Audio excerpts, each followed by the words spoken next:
የተከበራችሁ አድማጮቻችን ስርጭታችን እንደቀጠለ ነው። አሁን ደግሞ ወቅታዊ ዘገባ የምናየውበት ሰዓት ላይ ደርሰናል። ሰጠኝ ሻያው እንደምን አረፈዳችሁ በድጋሜ? ደህና ነን። እንግዲህ ያው በጦርነት ውስጥ ሆነን ያንን ለመቋቋም ነው ሁላችንም ጥረት እያደረግን ያለ ነው። አዎ እንግዲህ የኛ የመንፈስ ጥንካሬ ያስፈልጋል። በዚህ ጦርነት የዛሬም ትናንት የጀመረ አይደለም።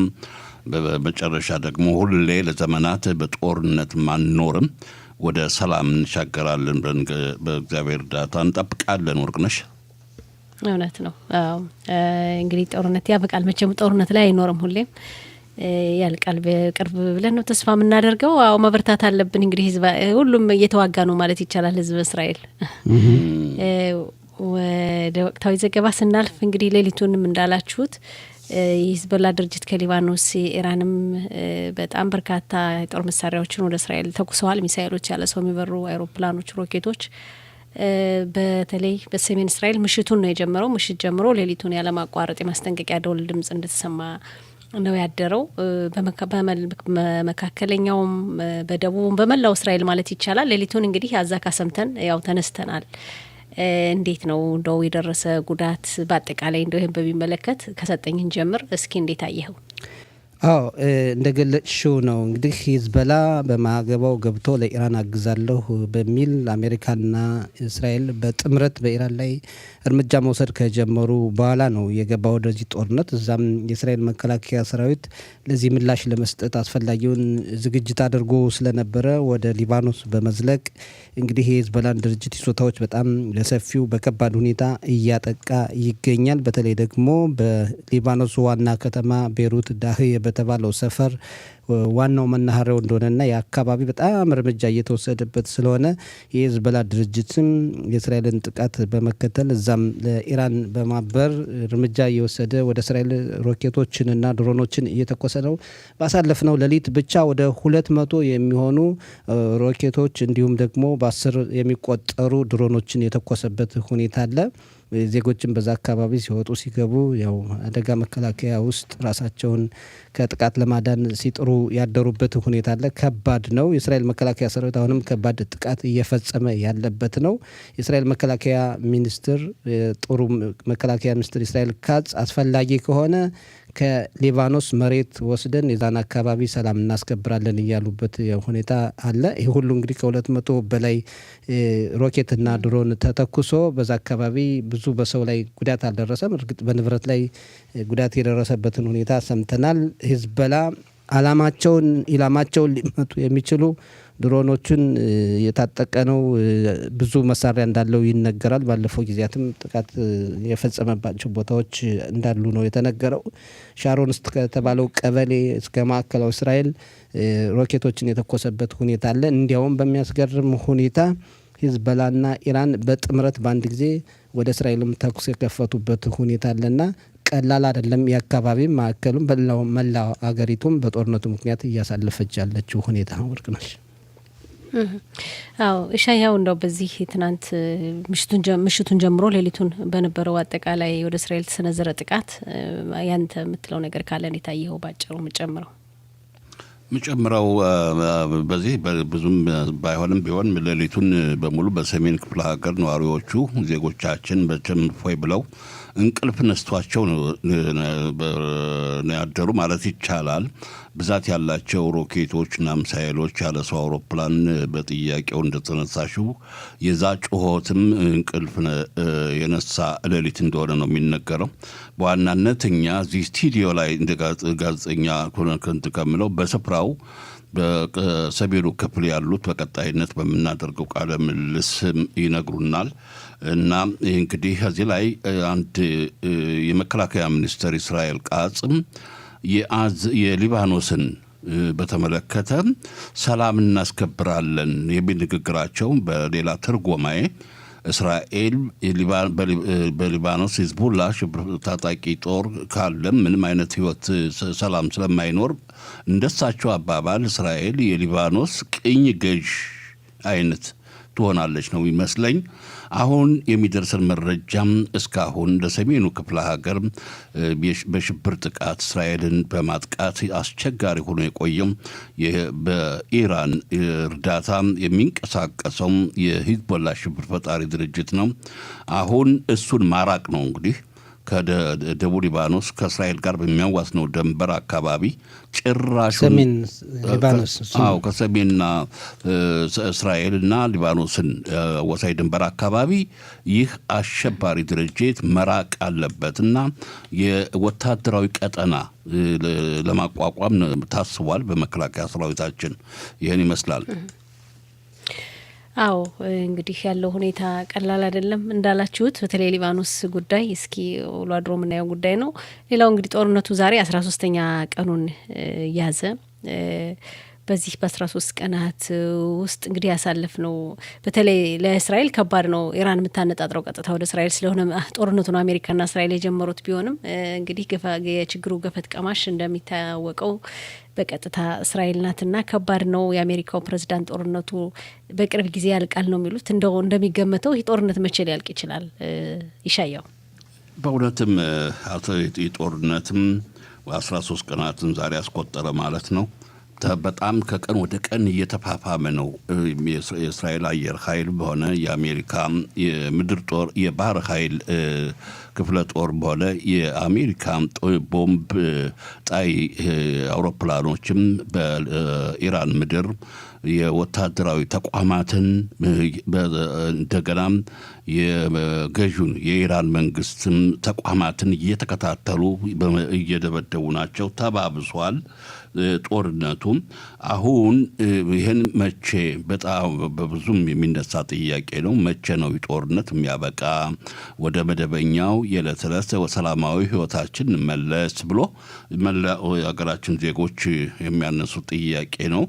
ይህን በተመለከተ ለጊዜው ይህ ነው ብሎ አይገለጽም። በእርግጥ የአሜሪካ ፕሬዝዳንት ዶናልድ ትራምፕ ጦርነቱ በቃለት የሚል ንግግር በይፋ እሳቸው ንግግራቸው ጦርነቱ እያበቃ ነው። ለምን አሁን በኢራን ምድር ኢላማዎቹ የሚደበደቡ ቦታዎች ሁሉ ወድመዋል፣ ተደምስሰዋል፣ ተመትተዋል የሚል ንግግር አድርገዋል። ግን ለእሳቸው ንግግር ተቃራኒ የማይሆነው የአሜሪካ መከላከያ ሰራዊት ወደዚህ ወደ መካከለኛው ምስራቅም የሚዘምት የአሜሪካ ወታደሮች ቁጥር ወታደራዊ ኃይል ጨምሯል የተባለውና በእስራኤል በኩል ደግሞ በእስራኤል መንግስት ከፍተኛ ባለስልጣኖች እያሉ ያሉት በአሁን ጦርነት አበቃ፣ ጦርነት የሚባል ነገር የለም፣ ጦርነቱ ይቀጥላል እያሉ ነው ያሉት። አዎ እንግዲህ ከዚህ ጋር ተያይዞ ጦርነቱ እንዴት ነው አሁን ያበቃል ይጠናቀቃል እየተባለ የሚነገረው? እንደው ሰጠኝ ዛሬ ደግሞ ቀደም ሲል የወጡ ዘገባዎች ኢራን እንዳውም በአሜሪካ ምዕራባዊ የባህር ዳርቻዎች አካባቢ ያለሰው በሚበሩ አውሮፕላኖች ጥቃት ለማድረስ እንግዲህ ወደ ካሊፎርኒያ ግዛት በሚያዋስነው የባህር ዳርቻ ያለሰው የሚበሩ አውሮፕላኖችን የጫነ መርከብ ልታስገባ ትችላለች የሚል መረጃ የደረሰው መሆኑን የአሜሪካ ፌዴራል ፖሊስ አስታውቋልና እንደውም በአካባቢው በጣም ደህንነቱን ለማስጠበቅ ቅድመ ዝግጅቱ እየተደረገ እንደሆነ ነው የሚነገረው። ይህ ጉዳይስ እንዴት ነው? ጦርነቱ በዚህ ሁኔታ ሲያበቃል ብሎ መገመት ይቻላል ወይ? ጦርነቱ እንግዲህ መሪዎች ሲገልጹት ከመጀመሪያው ከንግግራቸው እስኪ ጦርነቱ ሲጀመር ከ4 እስከ 5 ሳምንታት ይጨርሳል፣ አላማው እውን እስኪሆን የሚቆም ጦርነት የለም ያሉበት ሁኔታ አለ። እንደው በአጠቃላይ 4 ግቦች እንዳሉ ነው የጠቀሱበት ሁኔታ ጦርነቱን ለማጠናቀቅ። እንግዲህ የመጀመሪያው ኢራን አያቶላ አስተዳደርን ለመገርሰስ የተባለው ምን ያክል ተሄዶ ምን ያክል ውጤት አምጥቷል? ይሄ አንድ ጥያቄ ነው። ሌላው የኢራን የኒውክሌር ተቋምስ ሙሉ በሙሉ ተደምስሷል ወይ? ባለፈው ሰኔ ወርም እርምጃ ተወስዶበት እንደዛ ተደምስሷል ሲባል የነበረው እንደገና ደግሞ እንዳላቸው አቅም የተነገረበት ሁኔታ አለ። የኢራን የሚሳኤል ግንባታ ጉዳይስ የባሊስቲክ ሚሳኤል ግንባታ ጉዳዮችም ይሄ ሌላው ጥያቄ ነው። ህዝቡ የሚጠይቀውም እነዚህ ነገሮች ተሳክተዋል ወይ? ኢራን እነዚህን ሽብርተኛ ድርጅቶችን እንደ ሀማስ፣ ሂዝቦላ አይነቶቹን ማገዟን ታቆማለች ወይ የሚለው እነዚህ ነገሮች ከሆኑ ጦርነቱ የሚቆምበት ሁኔታ ሊኖር ይችላል። ነገር ግን ያም ሆነ ተሳካም አልተሳካም ጦርነቱ አንድ ቀን መቆሙ አይቀርም በቅርቡ። ምክንያቱም ለሁሉም ለአካባቢው ሀገራትም እስራኤልን ጨምሮ ብዙ ጊዜ የሚሄድ መስሎ አይታይም። ምክንያቱም በኢኮኖሚውም በተለያዩ ነገሮችም ብዙ ኪሳራ የሚያመጣበት ሁኔታ ስላለ በድርድር መልኩ መቆሙ የማይቀር ነው። ጦርነት መጨረሻው እንደዛ ነው ያየ ነው። አሁን ሌላው ለጠየቅሽው ደግሞ ኢራን በአሜሪካ ካሊፎርኒያ አካባቢ በድሮን ጥቃት ልትፈጽም ትችላለች። በዛ አካባቢ እንግዲህ በዚህ በባህር የሚንቀሳቀሱ ጀልባዎችን አስገብታ ተጠግታ ጥቃት ልታደርስ ትችላለች የሚል ስጋት እንዳለ የአሜሪካ የፌዴራል መረጃ ድርጅት የገለጸበት ሁኔታ አለ። ኢራን ካሰብነው በአጠቃላይ ሁኔታ አሜሪካንም እስራኤልንም አሁን በአሁኑ ሰዓት መጉዳት ከቻለች ማንኛውንም አማራጭ እንደምትወስድ የማጠያይቅ ነው። ነገር ግን ከአሜሪካና ኢራን መካከል ያለው ርቀት በጣም ከፍተኛ ስለሆነ ያንን ያክል አቅም ያላት መስሎ አይታየኝም። ግን ስጋቱ ትክክል ነው። ኢራን ልታጠቃ ትችላለች የሚለው ስጋት እንዳለ ሆኖ አሁን ለምሳሌ ከቴህራን ዋሽንግተን እንኳን ወደ 10,000 ኪሎ ሜትር ነው እና እዛ ለመድረስ ያንን ያክል የሚምዘገዘግ ሚሳኤል ማግኘት እንደገናም ደግሞ ድሮን ማግኘት ስለሚከብዳት ለመጠጋት ተሞክር ይሆናል። ግን በአሜሪካ ላይ እንደዚህ አይነት እርምጃ ከወሰደች ኢራን በጣም በከፍተኛ ሁኔታ ልትጠቃ ስለምትችል ይህን ታደርጋለች የሚል ሀሳብ የለኝም። ግን ማንኛውም ነገር በጦርነት ውስጥ ሊሆን ይችላልና በቀጣይ የምናየው ይሆናል። ወርቅነሽ አዎ ኢራን በአሜሪካ ላይ ጥቃት ትሞክራለች በሚለው ላይ ሻያው ሀሳብ ይኖራል የምጨምረው? በዚህ ዙሪያ በእውነትም ብዙም ተጨማሪ ነገር የለኝም። ሰጠኝ ተንትኖታል። በዚህ ላይ እንግዲህ እኔ ያሰብኩት መጀመሪያ በግምታዊ ምናልባት የረጅም ርቀት ተምዘግዛጊ አህጉር አቋራጭ ከ10,000 ኪሎ ሜትር ርቀት ባለው የረጅም ተምዘግዛጊ ሚሳኤል አሜሪካን ታጠቃለች ይሆን በሚል ለመሆኑ ለኢራን ይህን የመሰለ የረጅም ርቀት ተምዘግዛጊ ሚሳኤል አላት ወይ ለሚለው ይህን በተመለከተም የአሜሪካም ሆነ የእስራኤል የስለላ ድርጅት የመረጃ ድርጅቶች ይከታተላሉ፣ ያውቃሉ። ይህ እንኳ የሌላቸው በእርግጥ እስካሁን እስከ ኢራን እስከ እስራኤል ወነጨፋሉ የረጅም ርቀት ተምዘግዛጊ ሚሳኤሎች አሉ። ከ1500 2000 ኪሎ ሜትር ያህል የሚምዘገዘገው ይህን ያህል ግን 10,000 ኪሎ ሜትር የሚዘገዘግ ሚሳኤል የላትም እየተባለ ነው ያለ። አሁን በዚህ ዙሪያ በእርግጥ መቼም ሞቶ ለመጥፋት የሚፈልግ ከሆነ የተለያዩ ዘዴ ይጠቀማል። ተጋዳይ ነው የሚባለው። በእርግጥ ያው ኢራን ወታደራዊ አቅም የጦር መሳሪያዋ በተለይ ያልሰው የሚበሩ አውሮፕላኖች፣ ድሮን፣ የባላስቲክ ሚሳይሎች የሚናቁም አይደሉም፣ እያየን ነው። ኢራንም እንግዲህ የተባለው አሁን በአሜሪካ የፌዴራል መረጃ ድርጅት እንደተገለጸው ወደ አካባቢው በባህር ዳርቻዎች አካባቢ እንግዲህ ያው መርከብ አማካይነት ያለ ሰው የሚበሩ አውሮፕላኖችን በማስጠጋት ጥቃቱን ትሞክራለች ነው እንጂ በእርግጥ ስለ ሚሳኤል በፊት ለመስራት እያሰበች ነው የሚል መርከቡ እንዴት ይጠጋል ነው የአሜሪካ መከላከያ ሰራዊት እንግዲህ ይሄ ከእይታ ውጭ እንዴት ይጠጋል የሚለው አዎ እንደዛ ነው። የካቲት መጨረሻ አካባቢ መረጃ እንደደረሰ ነው እንደውም የተገለጸው። አሁን አዲስ አይደለም፣ ግን ሰሞኑን ደግሞ ሁኔታዎች እንደተባባሱ በጦርነት ውስጥ ሁሉን አቅጣጫ ማየት ያስፈልጋል። ጠላትን አለመናቅ ነው ሊያደርሱ ይችላሉ የሚል ግን እኮ እሱን ነው አቅም አይደለችም አቅም አላት ወይ ነው እንግዲህ ያን ያክል ማድረግ። አሁን ሻየው ቅድም እንዳለው ያጥፍቶ መጥፋት አይነት ካልሆነ አሜሪካ በግዛቷ ላይ ጥቃት ከተሰነዘረባት በእርግጠኝነት ኢራንን አብዛኛውን ትደመስሳታለች የሚል ግምት ነው ያለኝና ላያደርጉ ይችላሉ ለሀገራቸው የሚያስቡ ከሆነ። አዎ እሱማ እንግዲህ ቋፍ ላይ ያለ እንትን ያገለውን ሁሉ ይሞክር ይሆናል። ምናልባት ይሄ ስጋት አለ። ግን ዞሮ ዞሮ እንዳልከው እንግዲህ ምን ሆነ ያለን ይሄን ማድረስ ትችላለች ወይ? እድሉ ምናልባት ይሄን ያህል ጠባብ ሊሆን ይችላል። ጥቃቱን ላትሰነዝር ትችል ይሆናል። እንግዲህ በሂደት እናያለን ከሞከረችውም።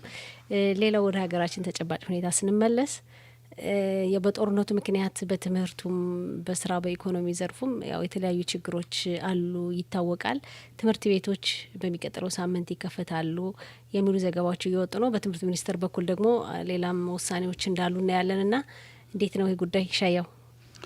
ትምህርትን ዘርፍን በተመለከተ ነው። ጦርነቱ ከጀመረበት ቀን አንስቶ እስካሁን ከ13 ቀናት በላይ ተዘግተዋል ትምህርት ቤቶች በሙሉ። ቀላል ነገር አይደለም ለተማሪዎቹ።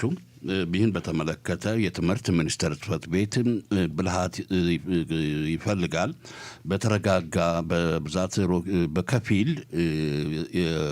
ጽሕፈት ቤቱ ከ2 ቀናት በፊት ባወጣው መግለጫ በሀገራችን ሁሉንም ትምህርት ቤቶችም ባይከፈቱም እንዳው በከፊል በደቡብ ክፍለ ሀገር አካባቢ ከአንደኛ ደረጃና ሁለተኛ ደረጃ ትምህርት ቤቶች እንከፍት ይሆናል። ይህን የምናደርገው ደግሞ የመከላከያ ሰራዊት የደጀን እዝን ፍቃድ የተረጋጋ ስለመሆኑ እና ይህን ፍቃድ ካልተገኘ በስተቀር ትምህርት ቤቶች አንከፍትም ነው ያሉት።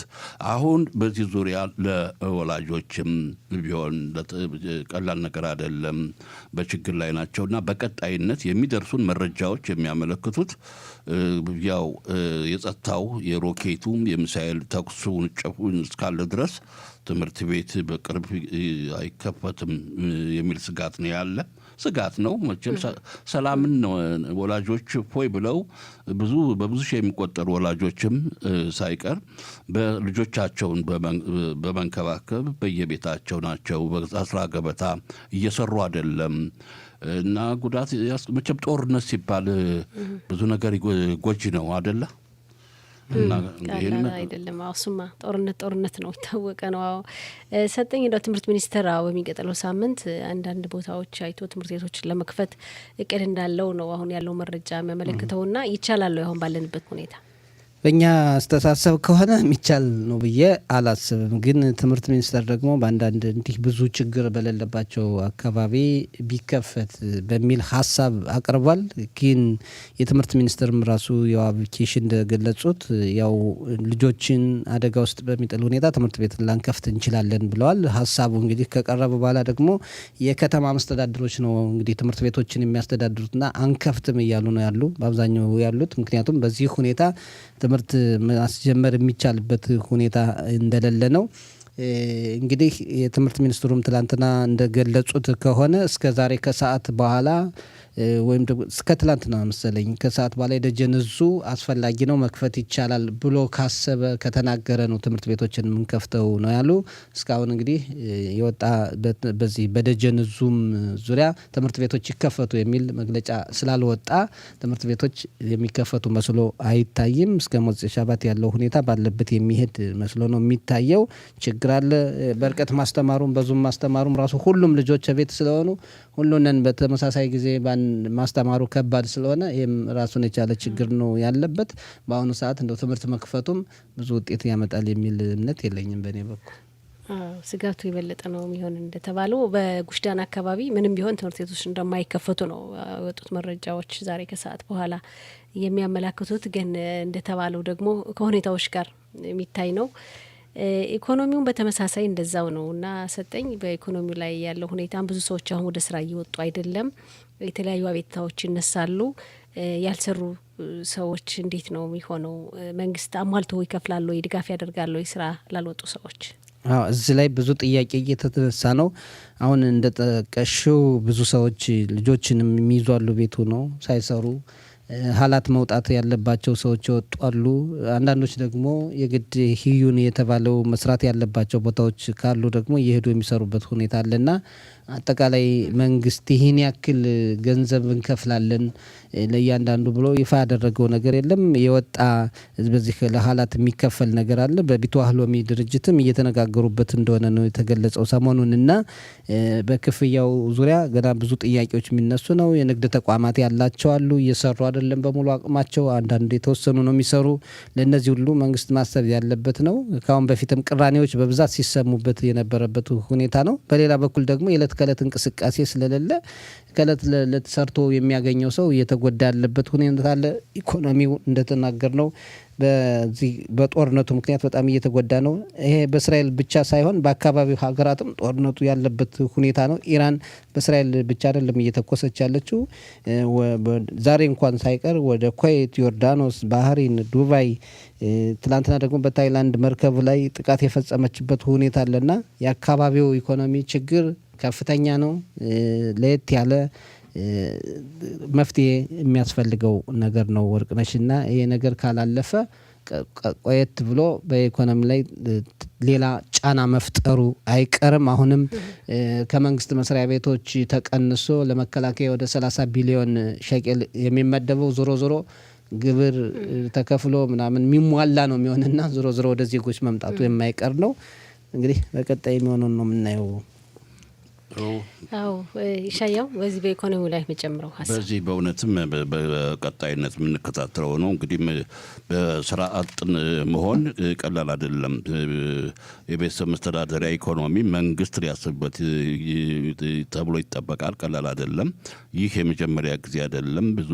ብዙ ሺህ የሚቆጠሩ ተማሪዎች፣ ሰራተኞች ከስራ ገበታ ያልተገኙበት በኮሮና ቫይረስ ወቅት ደግሞ ብዙ ሰዎች በስራ ቦታ አልተገኙምና ለዛ መንግስት መደጓጎሚያ ድጎማም የሰጠበት ወቅትና የሚታሰብበት ነገር ይሆናል ነው የምልሽና አሁን ጊዜውን ለመጠቀም በቀረን እንግዲህ ወደሚቀጥለው ዝግጅት እንረፍ። እንግዲህ እሺና እናመሰግናለን። ሙዚቃ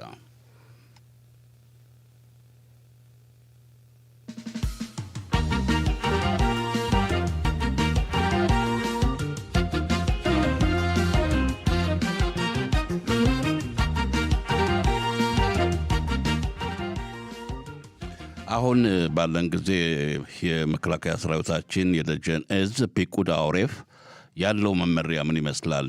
ሻለቃይቸው ባየ ጤና ይስጥልን፣ እንደምን ዋልክ? ጤና ይስጥልኝ ሻያው፣ ሰጠይ ወርቅነሽ፣ እንዲሁም አድማጮቻችን እንደምንላችኋል። የደጀን እዝ የሚሰጠው መመሪያ እስካሁን አዲስ መመሪያ የተለወጠ ነገር የለም። ሁላችንም በመመሪያው መሰረት ህይወታችን እንድንመራ የደጀን እዝ የሰጠው መመሪያ አለ።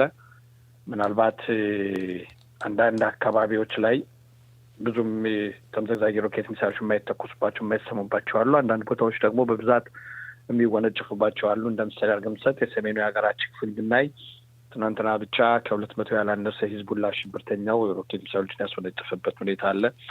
ያ ማለት በዚህ ወንታ ላይ ያለ እንግዲህ የአደጋ ማስጠንቀቂያ ቅድመ የአደጋ ማስጠንቀቂያ ሳንሰማ የአደጋ ማስጠንቀቂያ በቀጥታ የሚሰማበት ነው ስለሆነ ስለዚህ ሁላችንም በሚሰጠን መመሪያ መሰረት ህይወታችን እንድንቀጥል አዳዲስ መመሪያዎች እስከሚወጡ እስከምንቀበል ድረስ ካለንበት ከአደጋ መከላከያ መጠለያ ክፍል እንዳንወጣ እንድንቆይ ውጭ የምንወጣው ሁኔታም አለ።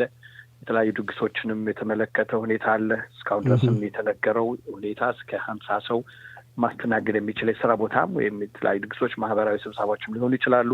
ያም ሊከናወን የሚችለው የአደጋ መከላከያ መጠለያ ክፍል ሲኖር ብቻ ነው። ያንም ያህል ሰው እዚህ ላይ እንደው አይቸው ይቅርታ፣ አሁን 200 ያክል ሮኬቶች በአስሮች የሚቆጠሩ ድሮኖች ሲተኮሱ የመከላከያ ሰራዊቱ በአስፈላጊው ሁኔታ አላስጠነቀቅም። እንዲሁም ይቅርታ የጠየቀበትን ሁኔታ በካን የቀረበበት ሁኔታ አለና ያን ያክል ሲሆን ለምንድን ነው ማስጠንቀቂያውን አስቀድሞ የበለጠ አልተናገሩም? ይቅርታ የጠየቁበት ሁኔታ ሰምተናል። እንዴት ነው እንግዲህ እዚህ ላይ ምን አለ መሰለህ ሰጠኝ፣ በቅድሚያ ጥሩ ጥያቄ ላይ ጠየቀው። ሲቀጥል አንዳንዴ ችግሮች ይፈጠራሉ፣ ክስተቶች ይፈጠራሉ። የሆነ ያ ማስጠንቀቂያ የሚሰጠው መሳሪያ በወቅቱ አልሰራም። ችግሩ ምን ላይ እንደሆነ እየተፈተሸ ነው፣ እየታየ ያለበት ሁኔታ ነው እና ግን ያም ሆኖ አሁን በተለይ የአደጋ ማስጠንቀቂያውን ሳይሰማም የፍንዳታ ድምፅ የምንሰማበትም አጋጣሚም አለ። በዛን ሰዓት የሁላችንም ስንጀምር አሁን ያለንበት የጦርነት ወቅትም ስለሆነ ከአደጋ መከላከያ መጠለያ አካባቢ እንሁን ነው የሚለው መመሪያው። በዚህም ሰዓት ነው ለእንደዚህ አይነት ጊዜ እንግዲህ የጦርነት አዋጅ ከወጣ ጊዜ ጀምሮ ጦርነቱ በሚካሄድበት ሰዓትም ለእንደዚህ አይነትም ጊዜ እንዲያገለግለን ነው ወደ አደጋ መከላከያ መጠለያ ክፍል ሳለን ወዲያውን ወደ አደጋ መከላከያ መጠረፍ መግባት እድሉ ይኖረናል ማለት ነው። አዎ ክስተቶች አሉ፣ ስህተቶች አሉ። አንዳንዴ እንዳሰብከው ነገሮች ሁሉ አይሄዱም። ይሄ ፍጹም የሆነ ነገር አይደለም እና እንደዚህ ነገሮች ወደፊትም ሊደገሙም ይችላሉ፣ ሊኖሩም ይችላሉ። ስለዚህ በደጀንዙም ሁሉም የደጀንዙ ብቻ ሳይሆንም በደህንነቱ ስራ የሚሰሩትም የአንዳንዷን ክስተት ችግሯን ይቅርታ መጠየቅ ብቻ ሳይሆን የዛን ችግር ደግሞ መፍትሄውን ይዘው በመቅረብ በእውነት የተካኑ ናቸው ማለት ይቻላል። በጣም ግሩም ሻለቃ። መከላከያ ሰራዊት ይቅርታ ጠይቋል። አስቀድሞ ሰጠኝ ባነሳው ጥያቄ ላይ ይቅርታ ጠይቋል። መከላከያ ሙሉ በሙሉም መቼም ስህተት ሊኖር ይችላል እና መከላከያ ሰራዊት ይቅርታ ብሏል። አሁን እዚህ ላይ መቼም እንደ ፖለቲካ አይነት ጥያቄ እንዳይሆን እንጂ በአጭሩ የሃይማኖት አጥባቂዎች የአርዲ ህብረተሰብ በዚህ የፒቁዳ ኦሬፕንት መመሪያዎች እያከበረ አይደለም። አሁን በብዙ ሺህ የሚቆጠሩ ሰርግ ያደርጋሉ። ትምህርት ቤትም የሽባ ትምህርት ቤትም በርካታ ወጣት ተማሪዎች ይማራሉ። ፒቁዳ ኦሬፕ ምን ይላል?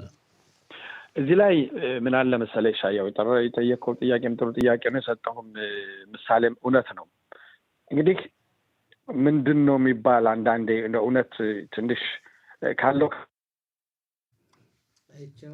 ብለህ ጣፍጥ አልጣፍጥ ካልክ ግን ድንጋይ ነው ተብሎ ትወረወራለህ ይላል በአማርኛው። ለማን ነው እንዲህ ያሉት?